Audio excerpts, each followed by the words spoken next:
NU di abad kedua. Nah, kira-kira menurut Gus Yusuf ini kan sudah lepas dari PKB nih, tadi untuk mentasbihkan untuk konsentrasi ke pesantren, baik pesantren kecil atau pesantren besar ini. Ya. Kira-kira seperti apa?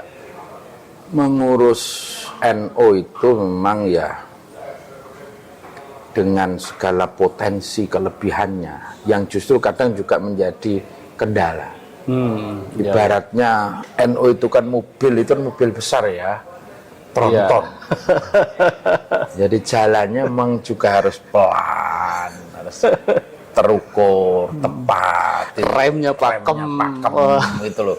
Jangan jadi supir kok semauan serok sana serok sini kan. Ini jadi gaduh semua, yang penumpangnya jadi pusing gitu kan. Nah, ibaratnya harimau ini masih tidur. Ini akan menjadi kekuatan besar ketika kita bangunkan bersama-sama. Assalamualaikum warahmatullahi wabarakatuh. Waalaikumsalam warahmatullahi wabarakatuh. Pemirsa pada Suara TV, saya sekarang bersama dengan Gus Yusuf, pimpinan Pondok Pesantren Tegarrejo Magelang.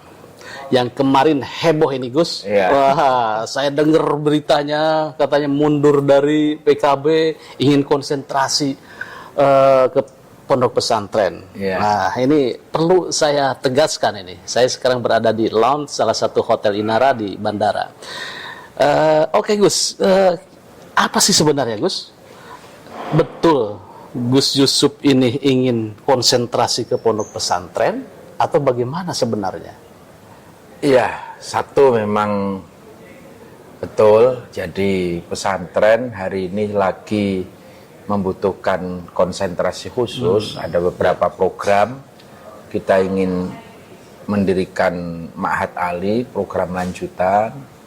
Juga institut kelihatannya sudah mulai jalan. Ini proses menuju ke universitas. Iya. Nah ini teman-teman yayasan minta saya untuk mengawal waktu-waktu dekat ini agar lebih fokus gitu.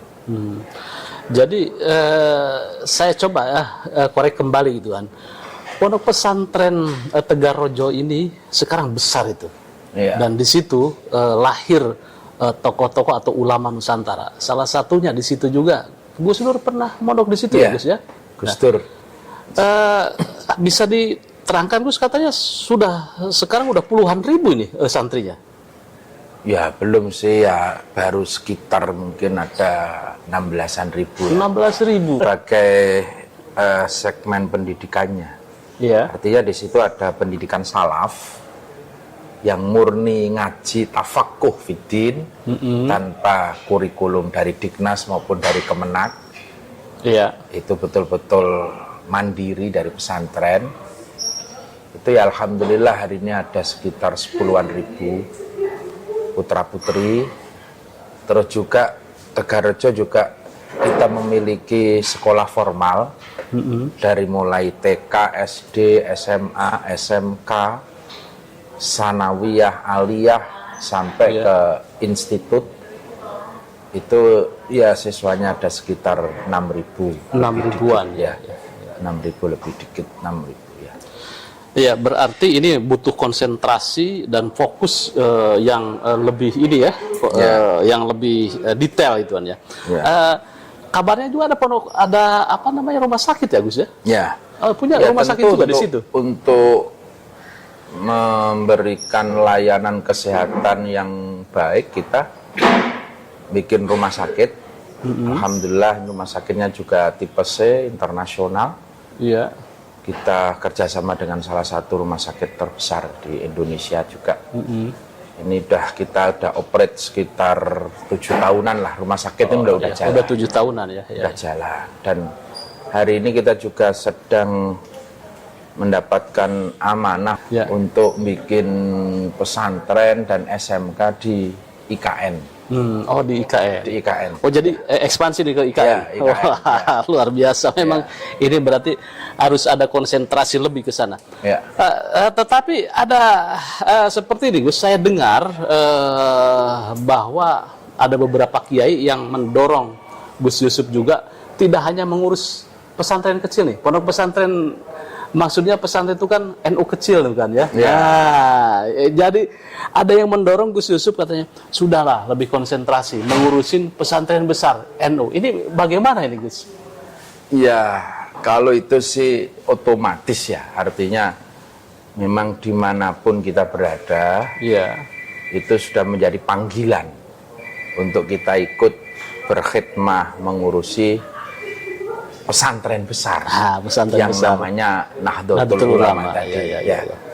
Memang akhir-akhir ini saya mendapatkan masukan, juga ada dawuh dari beberapa kiai untuk ayolah fokus ngurusi pesantren besar gitu. Yang menurut para kiai dan mungkin juga kita semua melihat, merasakan. Sedang ada kegaduhan-kegaduhan yang sebenarnya tidak perlu gitu. Iya. Nah, ini butuh semua pihak untuk terlibat untuk mengembalikan lagi marwah pesantren besar ini. Pesantren besar ini. Jadi saya memang ya di samping pesantren kecil, saya juga ikut bersama-sama para kiai tadi untuk mencoba ikut istilahnya ikut membenahi atau melakukan kontribusi gitu ya, memberikan kontribusi yang kita bisa apa agar pesantren besar ini kembali terangkat marwahnya lah. Ya sebetulnya Gus ya, bagaimana sih sebetulnya mengurus NU? Ada yang mengatakan NU konfederasi itu apa kiai sana, kiai sini gitu kan ya, semua kan kepemilikannya tidak integratif gitu kan ya.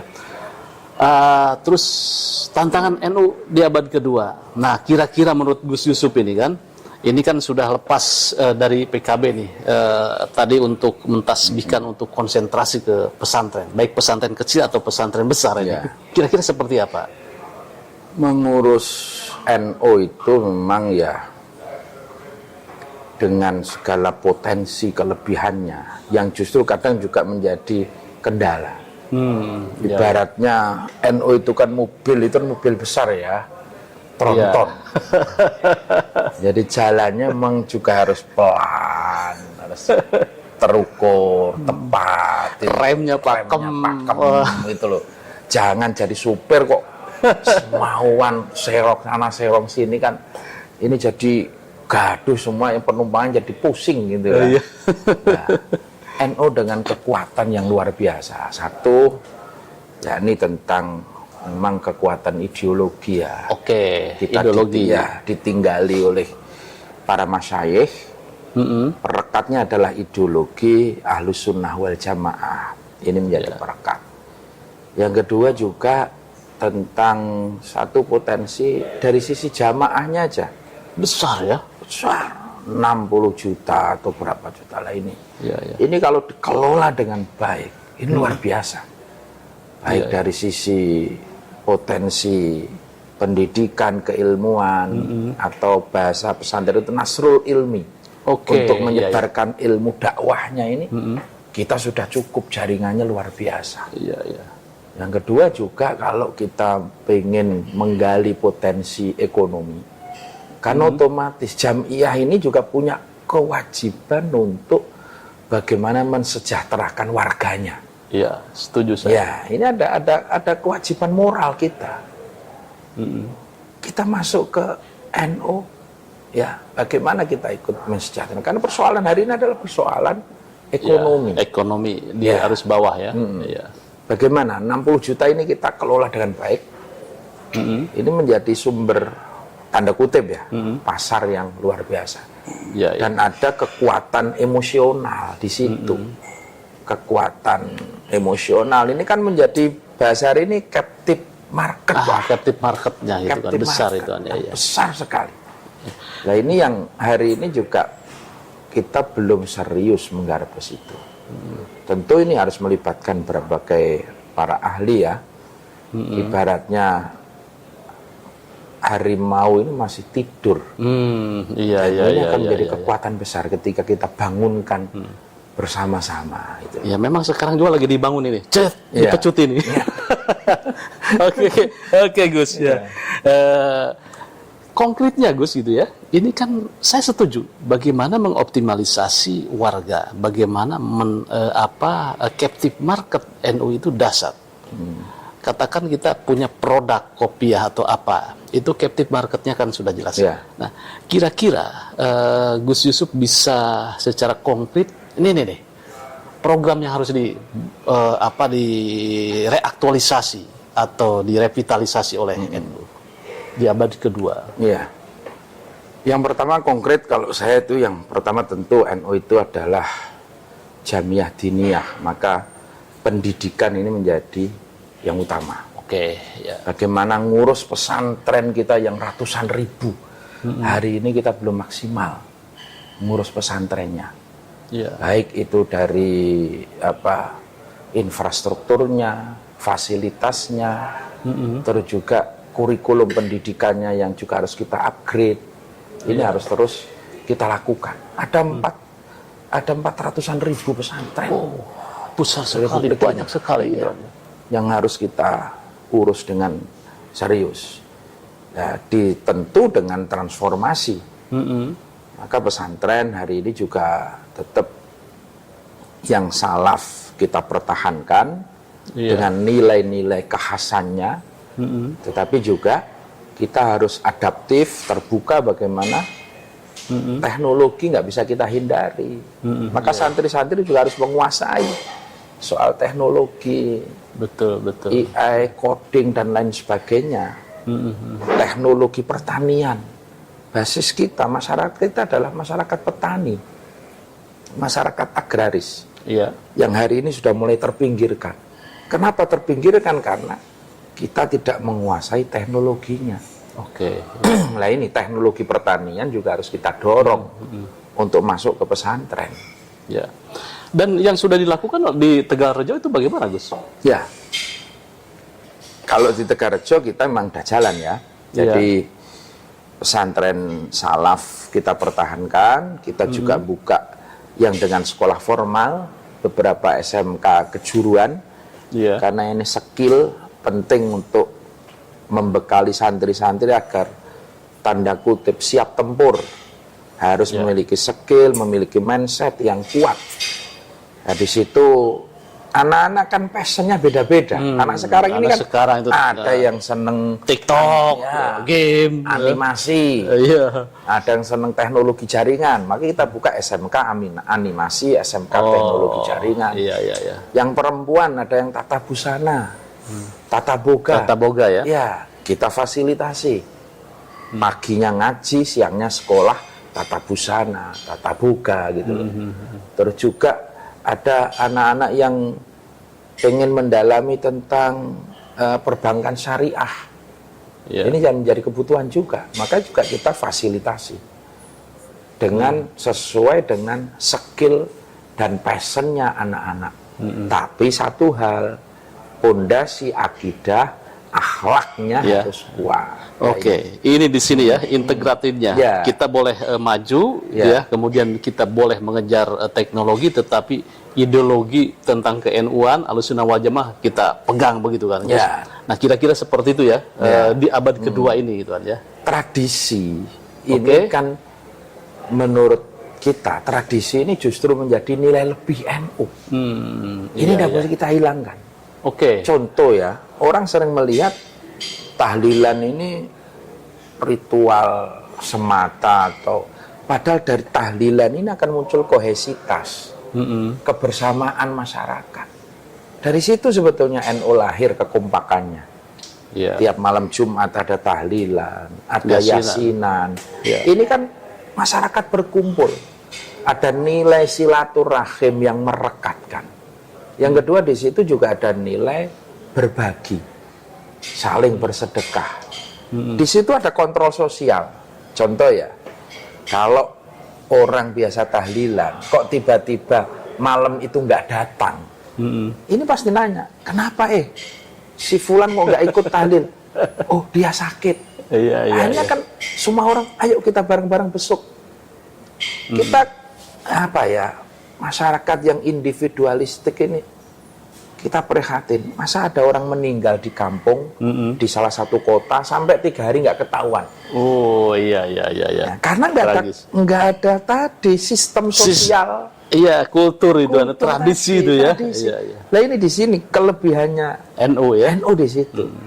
Ada kultur yang terus selalu menyemangati, untuk terus selalu mengingatkan, ketemu seminggu sekali, 2 kali, tahlilan, yasinan. Di situ juga ada nilai berbagi, nilai sedekahnya. Iya. Tapi ada juga Gus yang mengatakan bahwa ini tradisi ini justru yang menentang NU itu nggak maju-maju ini Gus. Ya. Percaya sama mistis, melulu ziarah kubur, tahlil, ziarah sampai ke luar negeri. Iya. Itu gimana ini Gus?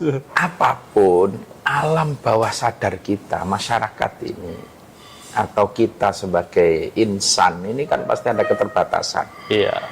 Ketika semuanya mentok ya, kita dihimpit dengan persoalan ekonomi, dihimpit dengan persoalan sosial, apalagi persoalan politik, maka kemana kita akan lari mengadu? Nah, di situ kelebihannya NU. Kita punya tempat kita mengadu, kita punya kiai untuk kita mengadu. Betul. Kalau kiai yang hidup, kata Gus Dur, sekarang sulit ditemuin, iya kita ngadu ke kiai yang sudah mati, ke kuburan. Itu malah lebih kayak Gus Dur dulu ceritakan lebih nyaman. Saya tuh kalau ngadu ke kiai yang hidup itu mah ribut. Mending sama kiai yang di kuburan kita ngomong sepuasnya, nggak dibantah.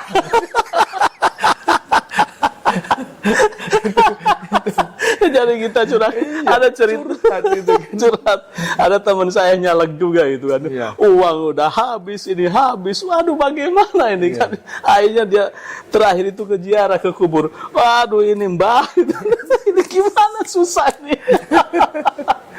Jadi memang ini lah, kun ma'allahi wa illam takun ma'aman ma'allah.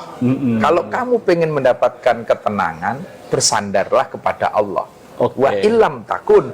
Tapi kalau kamu tidak bisa bersandar langsung kepada Allah, karena kita orang yang kotor, orang yang bodoh, ya ma'aman ma'allah, bersandarlah kepada orang-orang yang dekat kepada Allah. Nah, di situ nilai wasilah, nilai perantara.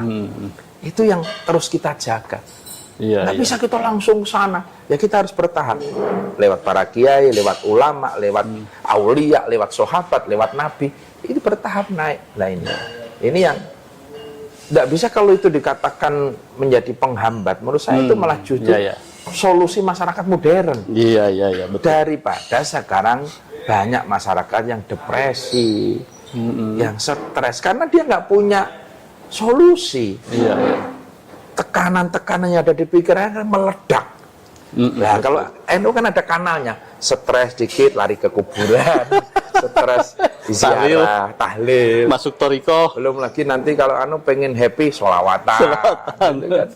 Itu kan satu terapi yang menurut saya luar biasa. Kita bersyukur punya di situ terapi dapat terapinya ya artinya saya pernah diskusi itu ya tentang bagaimana sih transfer spiritual ini. Nah ibaratnya saya punya HP tetapi tidak punya kuota. Kemudian ada wifi. Nah, saya minta wifi kan? Nah, wifi-nya itu kiai nih. Atau mursid-mursid. Nah, terus dikasih password, barulah kita bisa nyantol. Nah, baru bisa terhubung gitu. Ini butuh password. Butuh passwordnya kan kiai. Maka di situ ada baiat torekoh, ada pengakuan angkat saya sebagai murid guru gitu. Baru dia dapat password kalau sudah diangkat murid itu. Dan itu tradisi tumbuh di NU. Itu menjadi kekuatan lah, menjadi kekuatan. Ya, menarik memang NU di tengah abad kedua, memasuki abad kedua ada tantangan memegang tradisionalis, kemudian juga ideologis dan juga transformatif. Nah, ini sosok Kiai muda, ini Gus Yusuf ini, saya belum ke Tegarrejo memang Gus. Yeah. Saya rencana mau ke sana, mau lihat itu. Yeah. Katanya ini pondok pesantrennya juga transformatif. Tidak hanya melulu masalah kitab, kemudian ada tekstualitasnya itu kan ya. Tadi rumah sakit itu kan. Yeah. Menarik di situ, dan Gus Dur juga ada di sini. Nah, saya pengen tanya ini Gus. Gus Dur itu kan orang yang rasionalis, Yeah. betul, tetapi juga orang yang memegang terhadap tradisi ini. Itu bagaimana cerita ketika Gus Dur itu mondok di Tegarrejo ini? Banyak sekali kisah Gus Dur di Tegarrejo itu. Salah satu yang sering Gus Dur ceritakan itu kan soal gamelan, Iya. masjid. Iya, Jadi kiai itu mentransfer ilmu kepada santri tidak hanya melalui textbook, kitab, Quran, hadis, tidak. Tapi justru dari perilaku keseharian. Ya. Suatu ketika Gus Dur itu mendampingi Kiai Khudori. Ada sekelompok masyarakat datang menyampaikan, Kiai, di kampung kami sedang ada masalah. Masalah apa? Ini ada kas desa. Iya. Sebutlah X berapa juta. Ini jadi rebutan. Satu kelompok penggiat seni, ini pengen banget beli gamelan. Tapi ada kelompok masjid yang ngotot untuk rehab masjid. Ini kan menjelang Ramadan, masjid harus kita perbaiki gitu. Ini gimana Kiai? Akhirnya datang ke Tegarrejo. Iya. Gus Dur kecil waktu itu, karena Gus Dur di sana waktu umur 15-16 tahun. Oh, si kecil. Ya, itu mendampingi Kiai Khudori. Itu penasaran. Kira-kira Kiai ini mau ngebelain masjid apa gamelan? Iya. Ternyata jawabannya di luar dugaan. Kiai Khudori mah bilang, udah kasnya buat beli gamelan aja. Buat beli gamelan aja. Itu kan kaget orang-orang. Kaget ya. Iya, orang-orang kaget. Ya kenapa itu? Kalau alasannya bisa gamelan itu? Ya, akhirnya orang-orang gamelan itu kan merasa, wah kita menang. Pamit. Lah yang rombongan masjid kan penasaran. Akhirnya Kiai Khudori bilang, udahlah. Yang penting masyarakatnya rukun. Iya. Masyarakatnya damai. Kalau kamu mau mengalah dan rukun, nanti masjid akan tumbuh dengan sendirinya. Iya. Tapi kalau kamu itu ngotot bangun masjid, masyarakatnya pecah, apa gunanya? Masjidnya megah, nggak ada jamaahnya, nggak ada jamaahnya. Jadi Gus Dur melihat itu bahwa Islam itu adalah nilai-nilai kedamaian, kerukunan. Iya. Jangan mendahulukan simbol itu. Oke. Itu yang diambil oleh Gus Dur. Iya. Kita ini sekarang kan pengen simbolnya gede, kadang bendera tongkatnya ngikut kanan kiri kan. 2 meter tongkatnya. Iya, tapi tongkatnya nyodok kanan kiri. Iya. Akhirnya betul. Orang-orang itu beli gamelan, masyarakatnya kompak. Setelah itu mereka swadaya mendirikan masjid. Wah, luar biasa. Jadi harus mendahulukan nilai-nilai. Itu loh. Itu yang pelajaran yang dicatat oleh Gus Dur. Islam itu mendamaikan. Islam itu rahmat. Islam bukan datang untuk memecah belah. Itu loh. Iya.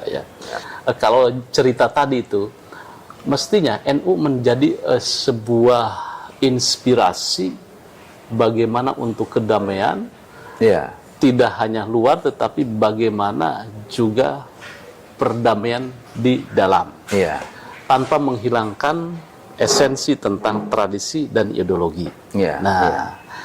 Ini Gus, sebagai anak muda nih kan ya, Gus Yusuf kan kiai muda nih. Kira-kira harapan terbesar terhadap umat di abad kedua ini seperti apa nih Gus? Kita sebagai warga NU yang mayoritas di Republik ini, NU ya harus terus menjadi motor penggerak. Iya. Dari sisi perdamaian, NU ini juga ikut mendirikan republik. Maka NU juga punya kewajiban untuk mengawal Republik Indonesia ini ke depan. Artinya kita harus mensupport agar Indonesia ini betul-betul bisa siap ke depan. Tetapi NU juga punya kewajiban juga untuk mengkoreksi ketika perjalanan Republik ini mungkin masyarakatnya ketinggalan, rakyat kecilnya terabaikan. Nah, ini tugasnya NU ke depan. Jadi NU punya tugas besar untuk mengawal Republik Indonesia ini dan juga untuk mensejahterakan masyarakatnya. Nah, ini harus berperan aktif di dalamnya melalui lembaga-lembaga pendidikan, lembaga-lembaga ekonomi yang kita punya. Ini peran aktif NU yang ditunggu oleh masyarakat. Tapi kalau di dalamnya kita masih gaduh sendiri, buru-buru kita ngurusin di luar.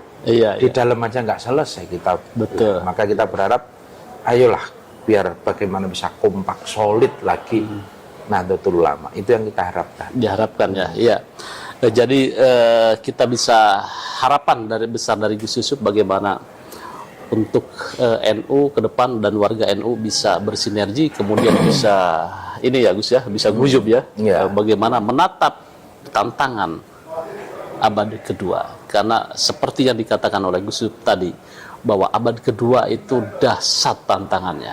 Masalah ekonomi ya Gus ya, masalah ideologi juga gitu kan ya. Terus kemudian pendidikan, nah terus apa lagi itu? Kesehatan. Nah, dan ini saya pengen membuktikan ini bahwa Gus Yusuf di Tegarrejo telah mentransformasikan tentang kepesantrenan ke dalam kehidupan sosial. Ada pondok pesantren di situ, kemudian ada rumah sakit, ada pusat lembaga keuangan, terus ada lagi tentang teknologi ya Gus ya. Teknologi ya, kita juga ngelola radio profesional, menjadi corong dakwah juga. Gitu. Artinya pesantren harus juga terbuka, bisa diakses oleh seluruh masyarakat. Itu yang kita harapkan. Jadi ini bisa ditransformasikan ke NU besar itu ya Gus. Ya, kita berharap bareng-bareng lah. Bareng-bareng ya. Dan yang jelas itu kita ini kolaboratif, bukan dominatif. Iya. Kita nggak bisa ngurus pesantren ini sendirian.